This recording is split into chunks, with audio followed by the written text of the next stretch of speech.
Hello everyone, कैसे हैं सभी लोग। हमने अभी तक लिक्विड सॉल्यूशन के पार्ट 1 में हमारे रॉल्ड्स लॉ और हमारे किसके बारे में बात करी, हेनरी लॉ और वेपर प्रेशर के बारे में बात करी थी। लेकिन अब हम क्या करने वाले हैं, अब हम उसका थोड़ा आगे बढ़ेंगे। मैंने आपको पार्ट 1 के बारे में बताया था कि किस तरीके से इसके अगर सवाल आते हैं वेपर प्रेशर और हेनरीज लॉ के तो कैसे अटेम्प्ट करने हैं और उन सवालों को कैसे सॉल्व करना है। पार्ट 2 के अंदर जो बचे हुए हमारे टॉपिक है यानी एबनॉर्मल कॉलिगेटिव प्रॉपर्टी और कॉलिगेटिव प्रॉपर्टीज के कुछ सवाल लेंगे और समझेंगे कि किस तरीके से जेई मेंस इनके सवाल पूछता है और हम जेई मेंस के सवालों के थ्रू समझेंगे कि किस तरीके से हम 2024 के अंदर जो हम जेई मेंस देने वाले उसमें किस तरीके से उन सवालों को सॉल्व करेंगे और कैसे वहां पर क्या करेंगे, कंसेप्ट को यानी ये समझेंगे कंसेप्ट कौन कौन से यूज हो रहे हैं, यानी डिकोड करेंगे कि कौन कौन से वहां पर कंसेप्ट लग रहे हैं। तो आइए मेरे साथ बने रहिए, स्टार्ट करते हैं लिक्विड सॉल्यूशन में फिर से एक उड़ान भरने के लिए पार्ट 2 के अंदर और देखते हैं यहाँ पर हम क्या क्या सॉल्व करने वाले हैं। हम करेंगे कॉलिगेटिव प्रॉपर्टीज, आरएलवीपी, लाइक आपको नाम पता ही है, पार्ट 1 में बताया था इसके बारे में, relative lowering in vapour pressure, delta TB, elevation in boiling point, delta TF, depression in freezing point और ऑस्मोटिक प्रेशर। सेकंड अगर हम देखें abnormal colligative property, van't Hoff factors आ जाएगा इसके अंदर, वांट ऑफ फैक्टर से मल्टीप्लाई होगा तो क्या बन जाएगा, एबनॉर्मल कॉलिगेटिव प्रॉपर्टी। तो आइए स्टार्ट करते हैं हमारे कॉलिगेटिव प्रॉपर्टीज के अंदर पहला सवाल देखिए, पढ़िए और देखिए कितना आसान हो जाता है पहली बार में सवाल को आसान क्यों बोलना है, जिससे सवाल हमसे डरेगा और ऑटोमेटिकली सॉल्व हो जाएगा। कैसे देखते हैं, आइए हमें दे रखा elevation in boiling point of 1 molar solution of glucose is 2K। Elevation क्या दे रखा है आपको, एलिवेशन इन बॉइलिंग पॉइंट मुझे गिवन है, क्या गिवन है भाई, एलिवेशन इन बॉइलिंग पॉइंट। ठीक है, एलिवेशन इन बॉइलिंग पॉइंट यानी डेल्टा टीबी कितना दे रखा है मुझे 2। आगे देखें सॉल्यूशन की मोलैलिटी कितनी है, वो दे रखी है 1। दूसरा क्या है, the depression in freezing point यानी मोलैलिटी कितनी दे रखी फ्रीजिंग पॉइंट वाले की 2 और डेल्टा टीएफ इसके लिए कितना दे गया, वो भी दे गया 2। अरे सर ये तो दोनों बराबर हो गए, तो बस फॉर्मूला लगा देते हैं। डेल्टा टीबी मुझे पता है क्या होता है, वो होता है सर मोलैलिटी इनटू क्या होता है सर, केबी।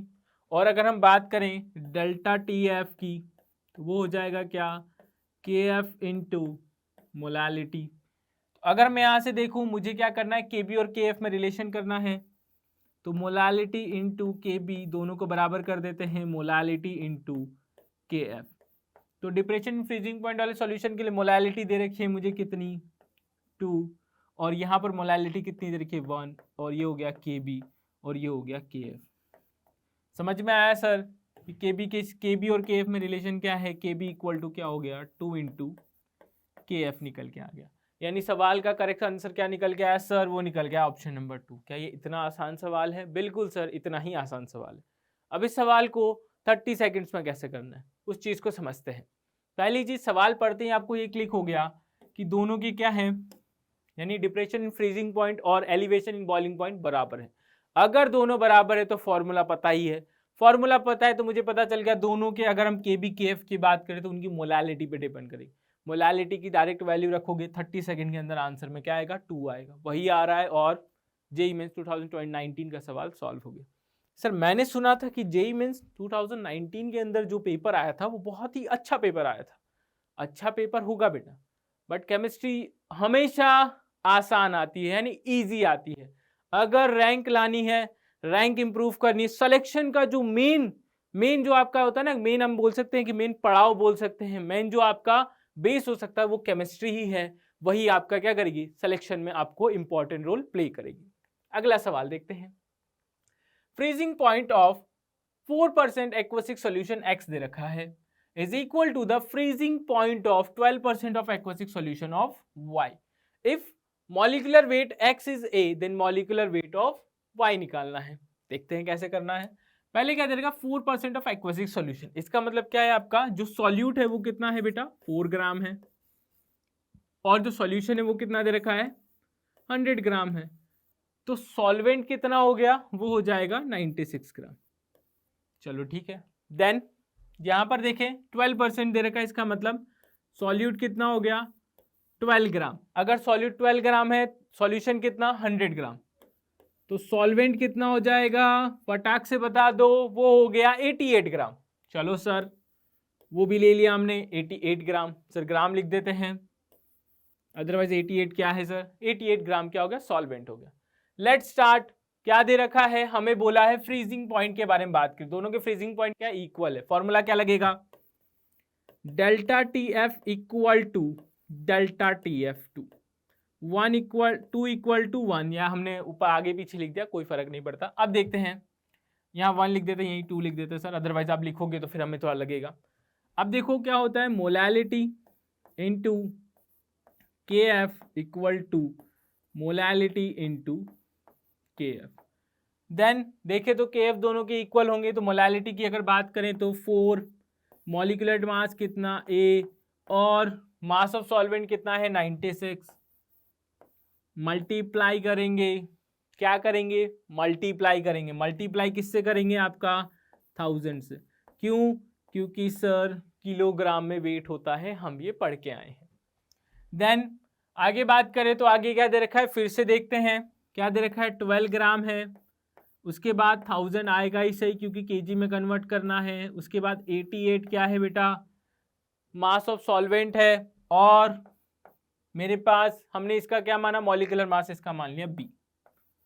चलो ठीक है, तो आइए थोड़ा सा सिंप्लीफाई करते हैं, B को यहीं रहने देते हैं, बाकी सबको इधर ले जाते हैं। उसके पहले देखते हैं सर ये मुझे दिखाई दे रहा है, टक टक 1000 से 1000 कैंसिल, 4 से 12 3 times, let's move not, move कराते हैं, आओ देखो, तो B इक्वल टू, B को ले गया इधर, बाकी इसको इधर ले आए, A into 96, okay, A into 96 into 3 divided by 88, solve करेंगे तो B जो है अप्रोक्सीमेटली, अप्रोक्सीमेशन देखोगे तो 96 88 में ज़्यादा डिफरेंस नहीं है, ये अप्रोक्स 1.0 समथिंग कटेगा, 1.0 समथिंग लाइक कुछ हमारे पास सॉल्व होगा। इसको हम किससे मल्टीप्लाई कर रहे हैं 3 से मल्टीप्लाई कर रहे हैं, तो ये क्या आ जाएगा 3A आ जाएगा, अप्रोक्सीमेटली कितना हो गया 3A। 3A आते ही ऑप्शन चेक करें सर, ऑप्शन नंबर 2 करेक्ट, क्या ये सही आंसर है, आओ देखते हैं। सर बिल्कुल सही आंसर, ये भी 2019 का सवाल है। सर बिल्कुल सही कहा आपने, तो बहुत ही आसान आए हैं सवाल, बिल्कुल क्या बोला सिलेक्शन होगा तो केमिस्ट्री से, क्योंकि केमिस्ट्री बहुत ही आसान होती है। आइए देखते हैं अगला सवाल। अगला सवाल दे रखा है 1 gram of volatile non electrolyte solute is dissolve in 100 gram of 2 different solvents like A and B whose ebullioscopic constant are ratio of 1:5, then the ratio of elevation in boiling point of this। तो हमें पता है elevation in boiling point क्या होता है आपका, वो होता है हमारे पास मोलैलिटी इनटू Kb इबोलोस्कोपिक कांस्टेंट, और ये किसके लिए है A के लिए डिफाइन किया, और डेल्टा TB की अगर हम बात करें यानी स्मॉल b, यहाँ पर B सॉल्यूशन के लिए बात कर रहे हैं, तो वो कितना हो गया molality into ebullioscopic constant for B and for A।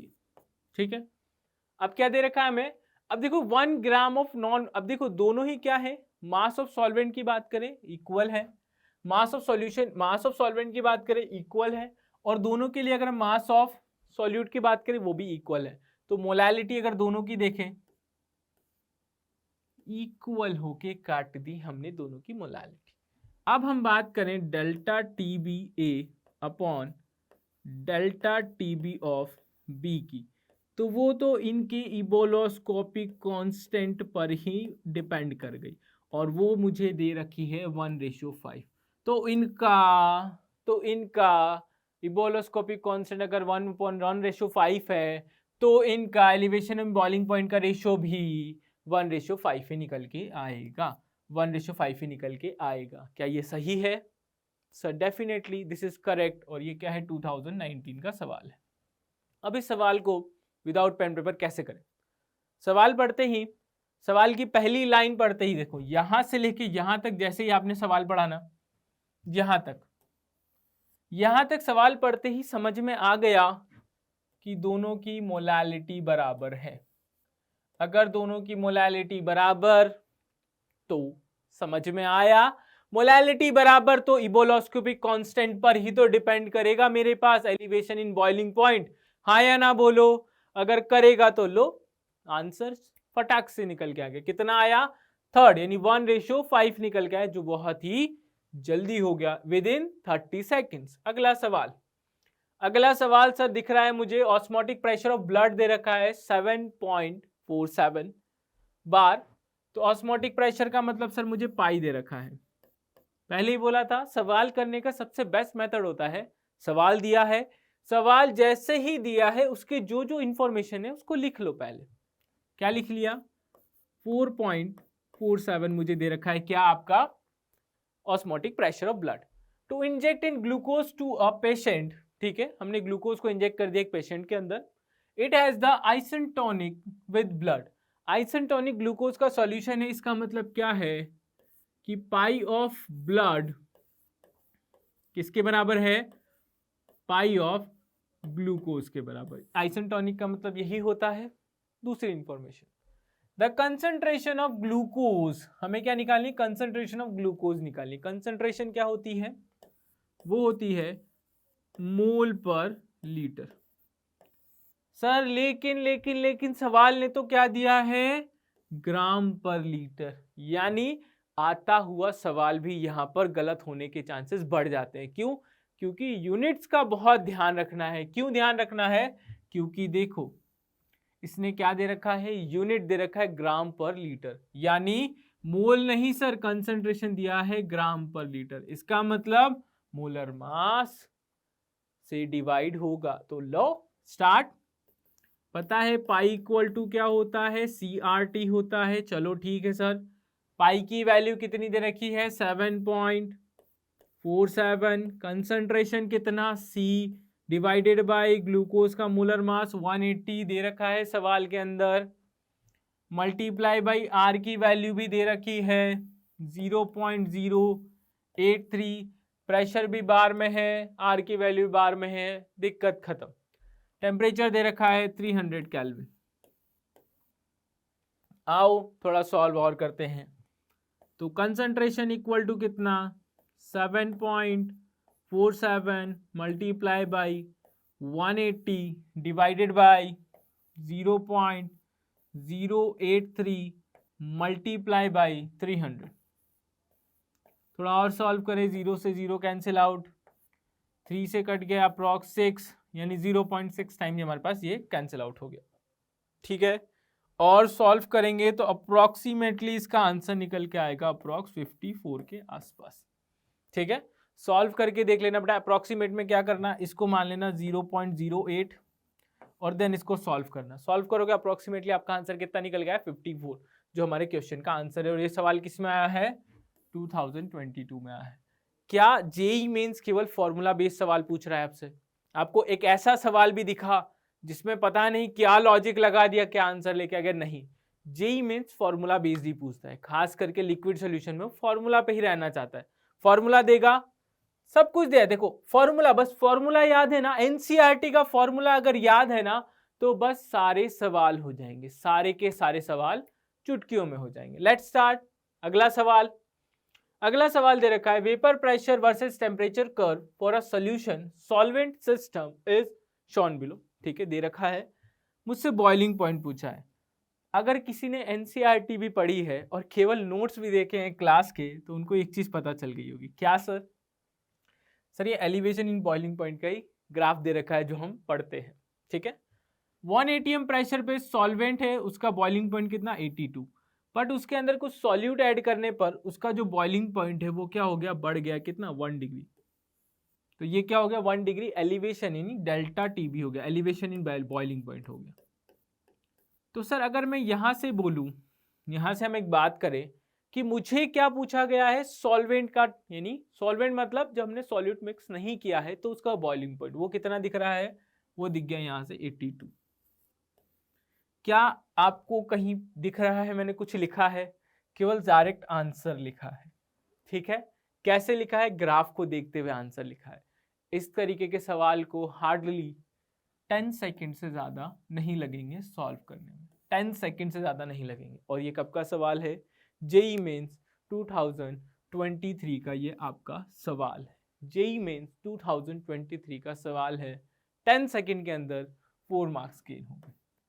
Sir इतनी जल्दी तो आईओसी का सवाल भी नहीं होता है, इतनी जल्दी तो आईओसी का सवाल भी नहीं होता है। यानी फिजिकल का सवाल देखा कितनी जल्दी कर दिया। तो क्या फोकस करना है?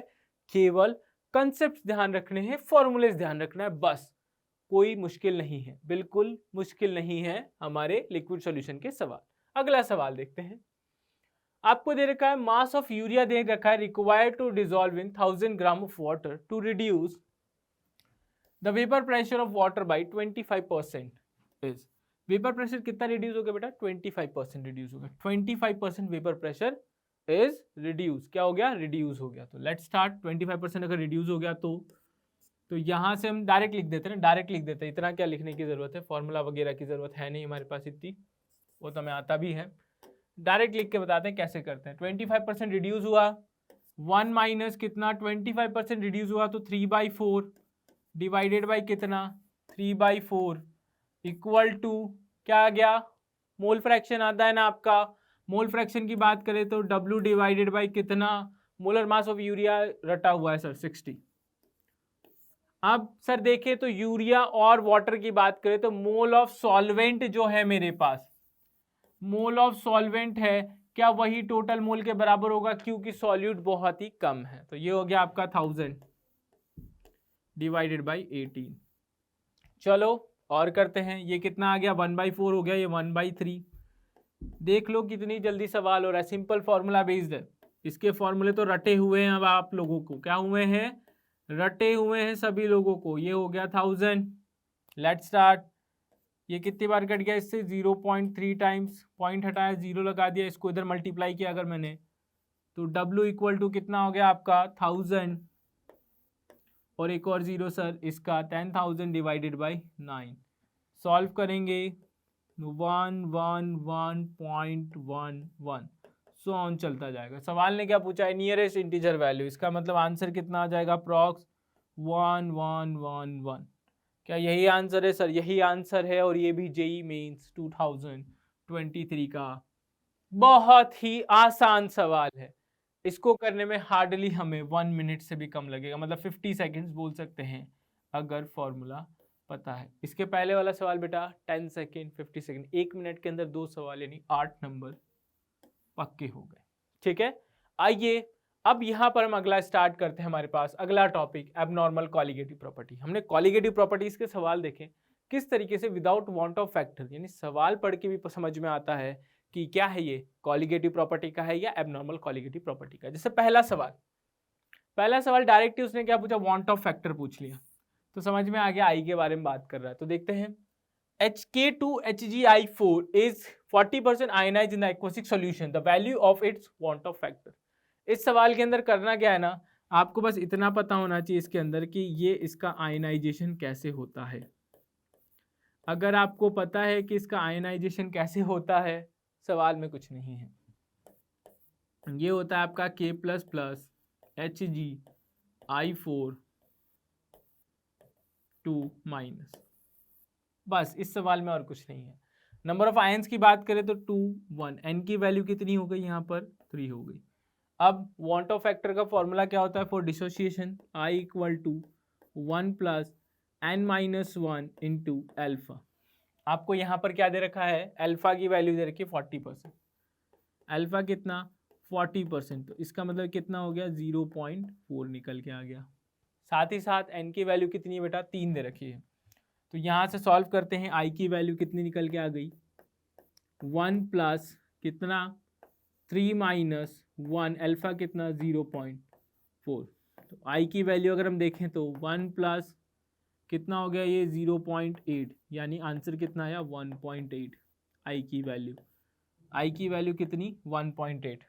थोड़ा सा इसको सही कर देते हैं सर, थोड़ा आई अच्छे से लिख देते हैं, अदरवाइज थोड़ा पता नहीं लोग कुछ और समझ ले। तो यहाँ पर आई की वैल्यू कितनी आ गई? 1.8। यानी कौन सा ऑप्शन करेक्ट हो गया सवाल में? सर ऑप्शन नंबर 1 करेक्ट हो गया। कैलकुलेशन के नाम पर कुछ नहीं है, आसान है। कैलकुलेशन के नाम पे कुछ भी नहीं है, एक ही बार करते ही सॉल्व हो गया। सर बिल्कुल सही आंसर हो गया। अरे सर ये भी तो 2019 सर, नहीं सर 2019 का जो सब पेपर था ना बहुत ही आसान आया था। आगे देखते हैं, आगे है molecular weight of benzoic acid. एक और सवाल देख रखे हैं, डाइमराइज हो रहा है बेटा, डाइमर बना रहा है, इसका मतलब एसोसिएशन है, एन की वैल्यू कितनी दे दी, 2 दे दी। ठीक है, W gram of a dissolve, W gram dissolve in 30 gram of benzene, कितने में डिजोल्व हो रहा है बेटा, 30 ग्राम का मतलब वेट ऑफ सॉल्वेंट कितना, 30 ग्राम। ठीक है, depression in freezing point is equal to 2K, depression in freezing point का मतलब डेल्टा TF दे रखा है 2K, जो गिवन है वो ले लिया हम लोगों ने। The percentage of association alpha calculate करना है of the acid for dimer in solution is, अच्छा अल्फा कैलकुलेट नहीं करना, सॉरी सर सवाल में अल्फा दे रखा है, कैलकुलेट हमें डिप्रेशन इन फ्रीजिंग पॉइंट करना है। नहीं नहीं नहीं, सवाल दे रखा है सर, आपने पूरा नहीं पढ़ा।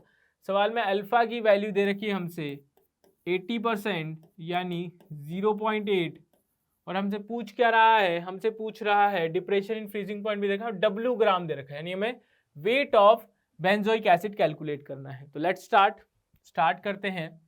सबसे पहले आपको पता है डेल्टा TF का अगर फॉर्मूला लिखूं, जब मुझे वांट ऑफ फैक्टर के साथ लिखना हो, abnormal colligative property, van't Hoff factor I multiply by KF into molality. तो अब यहाँ पर सबसे पहला सवाल क्या है, मुझे I निकालना है। तो I इक्वल टू क्या होता है for association, 1 plus 1/n minus 1 into alpha.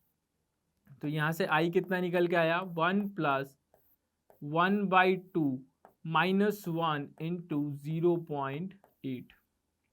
0.8 solve किया तो कितना निकल के आया I मेरे पास, वो निकल के आया 0.6। I की वैल्यू कितनी निकल के आ गई, 0.6 निकल के आ गई। तो यहाँ से अगर हम देखें तो डेल्टा TF इक्वल टू कितना, 0.6, KF की वैल्यू दे रखी है क्या हमें, वो दे रखी है 5। मोलालिटी की बात करें तो वो कितनी दे रखी है हमें निकालनी सर वही तो देखो W डिवाइडेड बाई, निकालनी मतलब उसी से तो W निकालना है। मोलर मास कितना 122, वेट ऑफ सॉल्वेंट कितना 30 ग्राम, तो kg में कन्वर्ट करेंगे तो 1000 से ऊपर मल्टीप्लाई।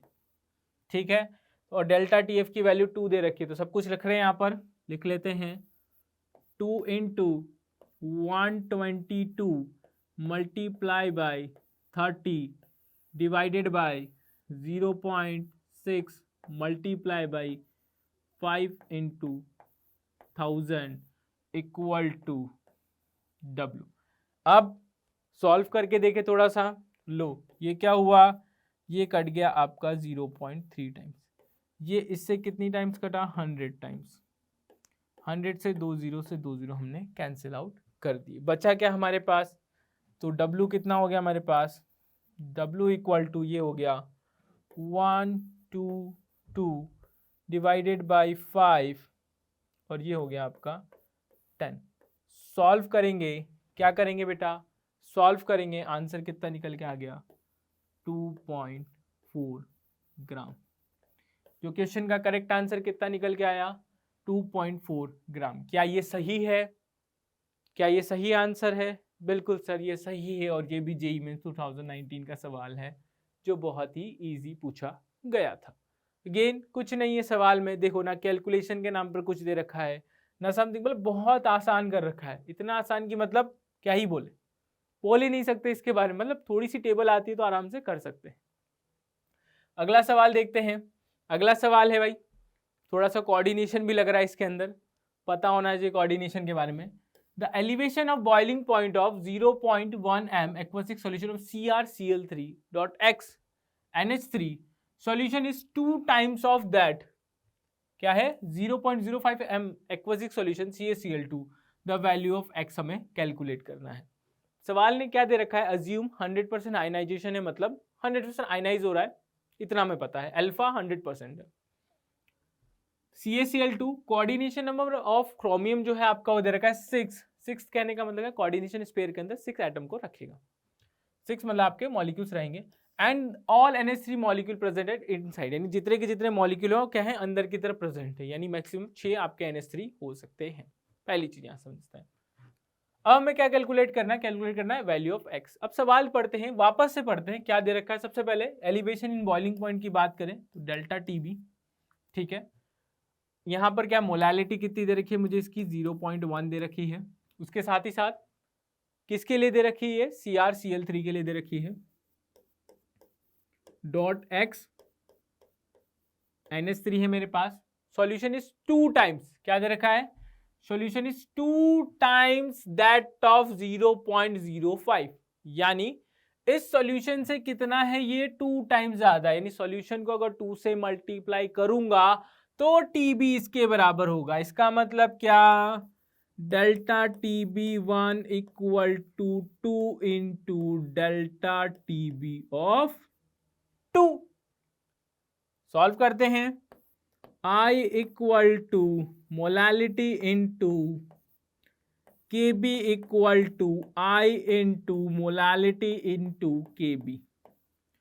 अगर मैं आयनाइजेशन I की बात करूं बेटा, 100% आयनाइजेशन मतलब जो I की वैल्यू है वही किसके, N के बराबर होगी। N के बराबर होगी, बिल्कुल सही कहा। तो लेट्स स्टार्ट करते हैं सवाल को।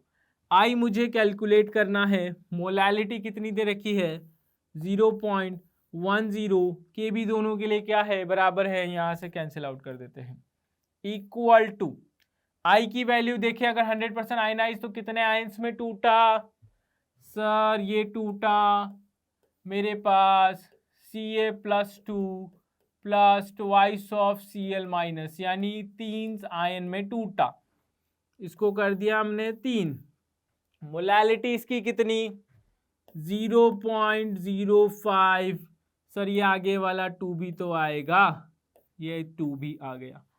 अगर ध्यान से देखें कट गया, I की वैल्यू आ गई 3, यानी नंबर ऑफ आयंस, यानी ये जो मेरे पास मॉलिक्यूल दे रखा है कितने आयंस में टूटेगा, 3 आयंस में टूटेगा। ये 3 आयन में कब टूट सकता है, जब मेरे पास क्या हो, इसके कोऑर्डिनेशन स्पेयर के बाहर 2 क्लोरीन दे रखे हो, क्या हो 2 क्लोरीन हो। इसका मतलब क्या हो गया, कोऑर्डिनेशन स्पेयर अगर मुझे 6 करना है तो NH3 5 अंदर 1 क्लोरीन, यानी नंबर ऑफ NH3 कितने हो गए, ये आ गए 5।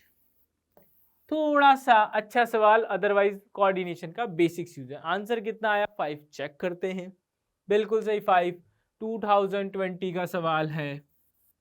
कुछ दिखा सवाल में, लग रहा है दम है, लग रहा है ऐसा सवाल कि सर मुझसे नहीं होगा, ऐसा कोई सवाल दिखा कि सर लग रहा है कि ये थोड़ा सा अटपटा सवाल हो गया, इतना मतलब नहीं सर, ऐसा कोई सवाल मुझे नहीं दिखा जो मुझसे नहीं हो पाए। अगला सवाल एक और देखते हैं। एक और क्या है, चलो sir, which of the following of 0.1 m aqueous solution which exhibited the largest freezing point of depression. अगर मैं फ्रीजिंग पॉइंट की बात करूं, डेल्टा TF इक्वल टू क्या होता है, I into molality into KF होता है। यानी मैं कह सकता हूं कि डेल्टा TF जो है मेरे पास वो आपका वांट ऑफ फैक्टर के डायरेक्टली प्रोपोर्शनल है। तो अगर आप देखोगे KSSO4 के लिए, तो इसके लिए वांट ऑफ फैक्टर की वैल्यू क्या आ जाएगी, यहाँ पर 2 निकल के आ जाएगी। क्या इन सभी से सबसे ज्यादा निकल के आई, बिल्कुल सर। तो सबसे ज्यादा डिप्रेशन फ्रीजिंग पॉइंट सर वो 4th में आ जाएगा। क्या है सवाल के अंदर, सर 4th आंसर सर, ये किसका सवाल है सर, JEE मेंस 21 का। ये भी देखा कितने कितने इजी सवाल पूछे जाते हैं JEE मेंस में। बस क्या ध्यान रखना है, कैसे ब्रेक करता है, I क्या होता है, और थोड़े से मॉलिक्यूल जो आपको पता है, इन मॉलिक्यूल्स के लिए आपको पता है I की वैल्यू 1 होती है। ये तो क्लास में पढ़ाया जाता है, क्लास का सवाल हो गया है। तो अगला सवाल देखते हैं। अगला सवाल सर कोई है ऐसा सवाल जो हमसे ना हो पाए, देखते हैं ये भी। Solute A associate in water, ठीक है, A एसोसिएट हो रहा है बेटा वाटर के अंदर, when 0.7 gram of solute A is dissolved in 42 grams of water, it depress the freezing point इतना, the percentage of association of solute A in water is. मुझे क्या करना है, अल्फा कैलकुलेट करना है। और आपसे इतना भी बोला गया है, अगर एसोसिएशन में कुछ भी नहीं दे रखा, कुछ भी नहीं दे रखा, किसी चीज के बारे में नहीं बोला, तो आप अंडरस्टैंड करना, समझ जाना, यहां पर n की वैल्यू कितनी है, 2 है। अल्फा पूछा है, depression in freezing point sir, delta T F equal to I into M into K F. N की वैल्यू 2 है, इसका मतलब शॉर्ट में लिख रहा हूँ यहाँ पर, आप समझ जाओ। आई इक्वल टू क्या होता है 1 plus 1 by n minus 1 into alpha. तो इसीलिए हमें आई निकालना पहले ज़रूरी हो गया है। ठीक है, सिंप्लीफाई कर ले तो इसको थोड़ा और, तो आई इक्वल टू कितना निकल के, थोड़ा बाद में सिंप्लीफाई कर लेंगे, पहले इस पर फोकस कर लेते हैं। ठीक है, डेल्टा टी एफ कितना दे रखा है मुझे 0.2। 0.2 आई कैलकुलेट करना है सर। एम की वैल्यू कितनी दे रखी है हमें, एम की वैल्यू नहीं दे रखी सर, निकालना पड़ेगा। यानी मोलालिटी कितना 0.6, 0.76 नहीं सर, ध्यान से देखिए 0.7। मोलर मास ऑफ ए कितना दे रखा है 93। ठीक है, और मोलर मास 93 दे रखा है। वेट ऑफ सॉल्वेंट कितना 42 केजी में कन्वर्ट किया 1000। चलो ठीक है सर, ये आ गया 1000। अब क्या दे रखा है हमारे पास, और दबे परसेंटेज ए निकालना है हमें, और बोलो उसको कांस्टेंट की वैल्यू दे रखी है सर हमारे पास कितना 1.86। लेट्स सॉल्व करते हैं थोड़ा सा और। तो आई की वैल्यू कितनी निकल के आ गई यहाँ से 0.2 इंटू 93 इंटू 42। ठीक है, डिवाइडेड बाय 0.7 इंटू कितना हो गया 0.7 इंटू 1000 इंटू 1.86। ठीक है, अगर हम इसको देखें पॉइंट से पॉइंट कट गया आपका। ओके, ये इससे कट गया कितने बार 6 टाइम्स, ये इससे कट जाएगा आपका 9, यानी ये हो गया 0.93। ये इससे कट गया बेटा 100 टाइम्स, ये हो गया आपका 10 बच गया यहाँ पर। यानी यहाँ से सॉल्व किया है सर, ये तो पूरा ही कंप्लीट हो गया। ये तो हमने ऐसा क्या किया, आई की वैल्यू आ गई 0.6। अब देखिए हम लोग आई इक्वल टू क्या होता है, हम लोगों ने बात करी 1 plus 1 by n minus 1 into alpha. I की वैल्यू कितनी आ गई 0.6। 1 प्लस 0.6 आई सर हमारे पास आई की वैल्यू, बिल्कुल सही 0.6। 1 प्लस यहाँ पर अगर हम देखें सर प्लस हो गया, तो ये बचा आपका माइनस का 1/2 अल्फा। सॉल्व किया यहाँ से तो बचा माइनस का 0.4 equal to 1/2 into alpha. Minus से माइनस कट गया, अल्फा की वैल्यू कितनी 0.8, यानी अल्फा कितना आ गया 80%। क्वेश्चन का आंसर सर ऑप्शन नंबर 4। ये भी निहायती इजी सवाल, कैलकुलेशन के नाम पर कुछ नहीं दे रखा है, कैलकुलेशन के नाम पर कुछ नहीं दे रखा, मैंने कर दिया, आप सब तो मैथ से हो भाई, आप लोग भी आराम से कर सकते हो। क्वेश्चन का answer sir 4th JEE mains 2022 का सवाल, अगेन आसान सवाल। अगला सवाल देखते हैं। 1.2 ml of acetic acid dissolve in water to make 2 litre of solution. कितना है 2 लीटर ऑफ सोल्यूशन है। The depression in freezing point observe in 0.0198। ठीक है, the percentage of dissociation of acid, मुझे अल्फा कैलकुलेट करना है। चलो ठीक है, नियरेस्ट इंटीजर वैल्यू के अंदर। लेट्स स्टार्ट, सॉल्व करते हैं सवाल को। सबसे पहले क्या दे रखा है आपका, वॉल्यूम दे रखा है कितना 1.2 ml। अगर वॉल्यूम इतना है तो सबसे पहले डिप्रेशन फ्रीजिंग पॉइंट की बात करें अगर हम डेल्टा टी एफ की, तो फॉर्मूला लिखना जरूरी है, उससे काफी चीजें आइडिया लग जाती है। आई इंटू एम इंटू क्या हो जाता है ये आपका, सॉरी के एफ आएगा, के एफ। ठीक है, अब अगर यहां से देखें डेल्टा टी एफ, आई की वैल्यू क्यों निकालनी है, क्यों, क्योंकि मुझे पता है आई इक्वल टू क्या होता है, क्या निकालना है बेटा, डिसोसिएशन है, तो 1 plus n minus 1 into alpha. अब दे क्या रखा है आपका, एसिटिक एसिड है, एसिटिक एसिड का फॉर्मूला सब लोग जानते ही हैं CH3COOH। अगर ये ब्रेक होगा तो किस में ब्रेक होगा, ये ब्रेक होता है आपका CH3COO minus plus H plus में। कितने आयंस में टूटा, 2 आयंस में, तो N की वैल्यू कितनी आ गई 2। N की वैल्यू अगर 2 आ गई तो इसको सिंपल लिख दो, आसान भाषा में I equal to 1 plus alpha की वैल्यू हमें निकालनी है। चलो I निकल गया तो अल्फा निकल ही जाएगा। लेट्स स्टार्ट करते हैं और आगे बढ़ते हैं। अब मुझे क्या चाहिए, मुझे मोलालिटी के लिए मोलालिटी का फॉर्मूला। देखो चीजें फॉर्मूला क्यों लिखवा रहा हूं, क्योंकि चीज़ें समझ में आती है। मोल चाहिए ऑफ सॉल्यूट के divided by mass of solvent, mass of solvent और ग्राम में है तो ऊपर 1000 कर देंगे, ठीक है। मोल ऑफ सॉल्यूट के लिए क्या चाहिए मुझे, मास ऑफ यानी ग्राम अमाउंट ऑफ सॉल्वेंट यानी सॉल्यूट चाहिए। यहां दे रखा 1.2 ml ऑफ एसिटिक एसिड और उसका यहां पर देखो क्या दे रखा है, डेंसिटी दे रखी है। आप सभी को पता है डेंसिटी इक्वल टू क्या होता है, मास बाई वॉल्यूम होता है, बिल्कुल सही कहा सर। तो यहां से अगर हम देखें डेंसिटी कितनी 1.02, मास मुझे कैलकुलेट करना, वॉल्यूम कितना 1.2, तो मास कितना निकल के आ गया 1.02 इंटू 1.2, ये आ गया आपका ग्राम अमाउंट। कैलकुलेशन हमेशा लास्ट स्टेप में करनी है, कैलकुलेशन हमेशा लास्ट स्टेप में करनी है। चलो ठीक है, अब क्या करते हैं, ठीक है सर, यहां से स्टार्ट करते हैं थोड़ा सा। अब क्या करते हैं हम लोग, स्टार्ट करते हैं डेल्टा टी एफ की वैल्यू 0.0198 इक्वल टू, ठीक है, आई की वैल्यू तो मुझे कैलकुलेट ही करनी है, मल्टीप्लाई बाय, अब वाटर का क्या दे रखा है, वॉल्यूम कितना दे रखा है 2 लीटर, वाटर की डेंसिटी कितनी बेटा 1 लेके चलते हैं, तो यहाँ से वेट ऑफ सॉल्वेंट कितना निकल के आ गया, वो निकल के आ गया 2 kg। चलो ठीक है सर, ये भी आसान हो गया।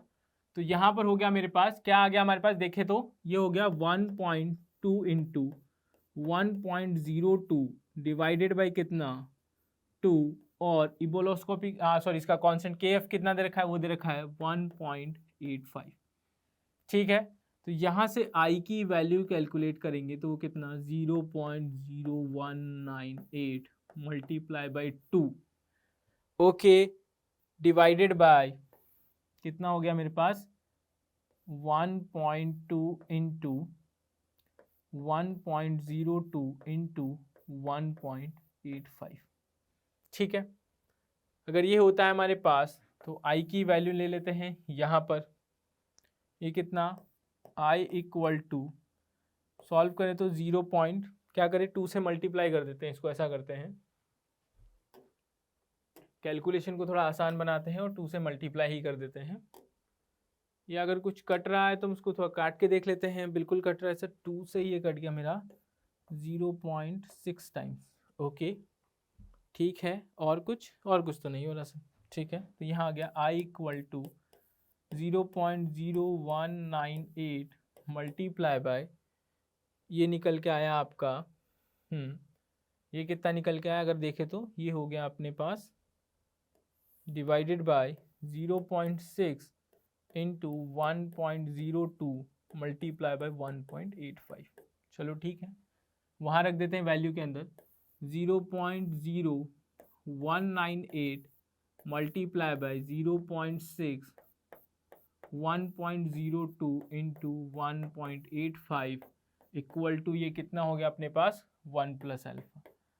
सॉल्व करेंगे तो सिंपल अल्फा की जो परसेंटेज निकल के आएगी बेटा वो निकल के आएगी 5%। सॉल्व करिएगा मिल जाएगा राउंड ऑफ करके, यानी कितना आया 5% हमारा क्या आया आंसर निकल के आया। ये भी क्या है 2022 का सवाल है जिसमें थोड़ी सी कैलकुलेशन क्या है लेंदी है, थोड़ी सी कैलकुलेशन क्या है लेंदी है, बस अगर दिमाग लगाएंगे थोड़ा सा सॉल्व करेंगे तो यहाँ से आंसर निकल जाएगा। अगला सवाल देखते हैं फिर से, यहाँ पर देखते हैं सवाल है हमारे पास 0.04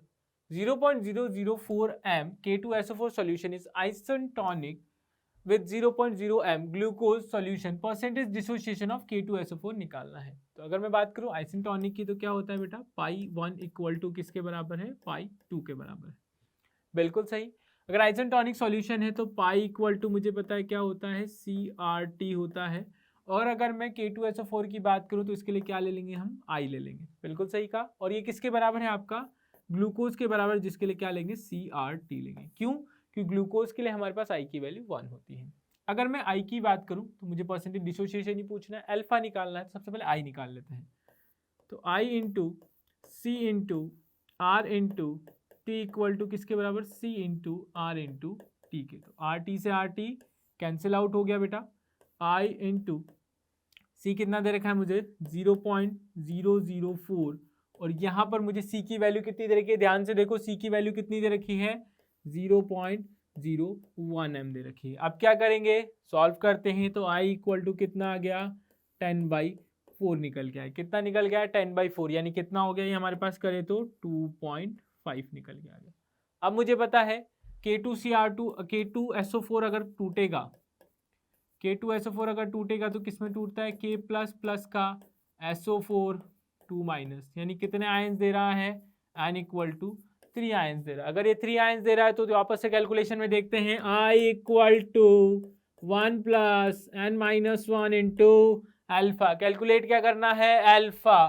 तो I की वैल्यू कितनी आई थी? 2.5 equal to 1 plus 3 minus 1 into alpha. कितना आया? 1.5 divided by 2 equal to alpha. Alpha कितना निकल के आया? 15 डिवाइडेड बाई 20, यानी कितना हो गया? 3/4। 3/4 का मतलब कितना? 0.75, यानी अल्फा कितना निकल के आया? 75%। यानी क्वेश्चन का आंसर कितना आया बेटा? 75%। आंसर क्या यही आया है? यही आया। कब का सवाल है? जेईई मेंस 2023 का सवाल है। आइए एक और सवाल देखते हैं इसका। कैसा सवाल है सर? सी वाटर, थोड़ा अच्छा लग रहा है ऐसा सवाल। सी water containing 29.25% and 19% of MgCl2 by the weight of solution. The normal boiling point of sea water is, मुझे क्या निकालना है? बॉइलिंग पॉइंट निकालना है, यानी डेल्टा टीबी की वैल्यू से ही हम क्या निकाल सकते हैं? बॉइलिंग पॉइंट निकाल सकते हैं। ठीक है, बिल्कुल सही का। डेल्टा टीबी निकाल लूंगा तो बॉइलिंग पॉइंट क्या करूंगा? 100 ऐड कर देंगे, आ जाएगा। हमें क्या बोल रहा है सवाल के अंदर? बोला है कि हमें अज्यूम करना 100% क्या है? आयनाइजेशन है, यानी अल्फा की वैल्यू कितनी है? 1 है, यानी 100% है। और हमें केबी की वैल्यू दे रखी है 4, H2O, और मोलर मास भी इनके गिवन है। तो आइए सॉल्व करते हैं इस सवाल को। सबसे पहले सवाल को अगर समझूं मैं, तो सवाल में अगर बात करूं सॉल्यूट की, तो सवाल के अंदर सॉल्यूट क्या क्या दे रखा है? वो है मेरा NaCl है, प्लस मेरा MgCl2 है, और टोटल सॉल्यूशन का वेट कितना है मेरा? 100 ग्राम है। और 100 ग्राम के अंदर हम बात करें तो NaCl कितना दे रखा है? 29.25 है, और MgCl2 कितना दे रखा है? 19%। ठीक है, ऐड कर देते हैं दोनों को, ऐड कर देते हैं, कितना हो गया? 48.25 हो गया। कितना हो गया? 48.25।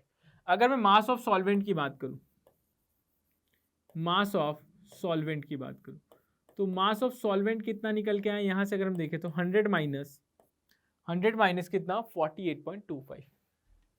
100 माइनस 48.25, 100 माइनस 48.25। 100 में से 48 जाता तो कितना बेटा? 52, यानी ये बचा आपका 51.75। ठीक है, देन स्टार्ट क्या करते हैं? मोल्स ऑफ NaCl निकालते हैं। अगर मैं मोल ऑफ NaCl कैलकुलेट कर लूँ तो मोल ऑफ NaCl कितना? 29.25 डिवाइडेड बाय मोलर मास कितना दे रखा है? 58.5।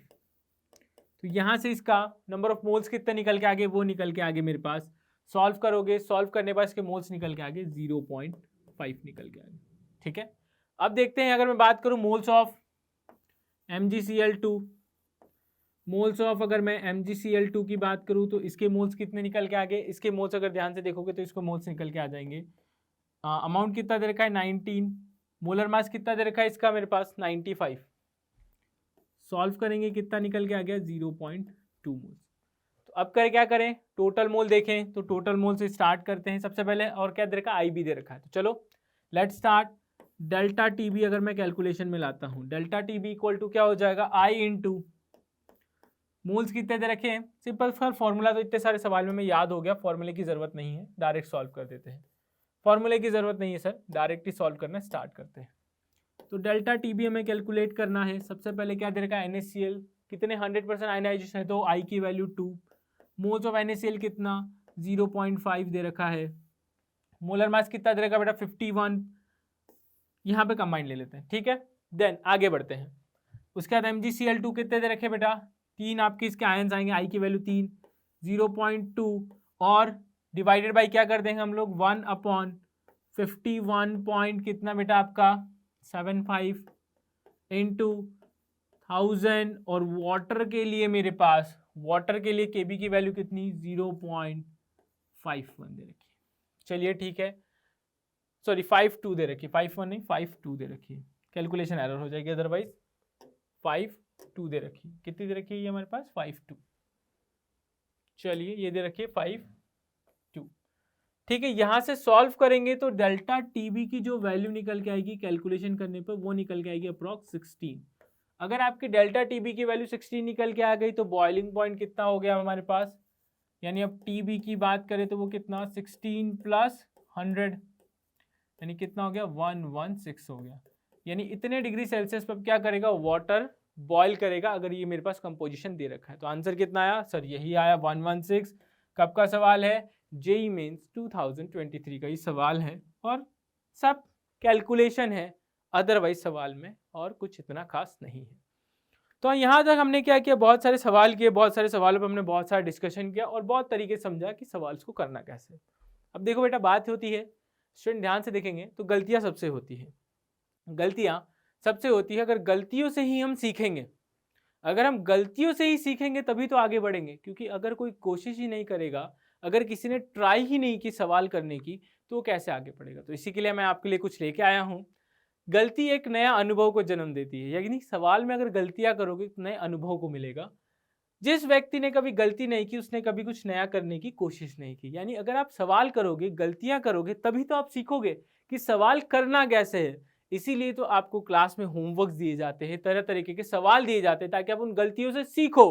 अपने पेपर होते हैं, क्यों होते हैं, ताकि आप उन गलतियों से सीखो। गलतियां करोगे तो उन गलतियों से सीखो कि मुझे आने वाले टाइम में क्या गलती नहीं करनी है, और जो गलती करता है वही तो नया सीखने के लिए आगे बढ़ता है। तो विश यू वेरी क्या है आपका बेस्ट ऑफ लक, अपने जेईई मेंस के एग्जाम में बेस्ट परफॉर्म करिएगा। और मैं सभी से चाहता हूं जितने लोग वीडियो देख रहे हैं, बिल्कुल डेफिनेटली क्या हो, सबका सिलेक्शन और सब लोग कुछ अच्छा करके जाए। Thank you everyone, thank you.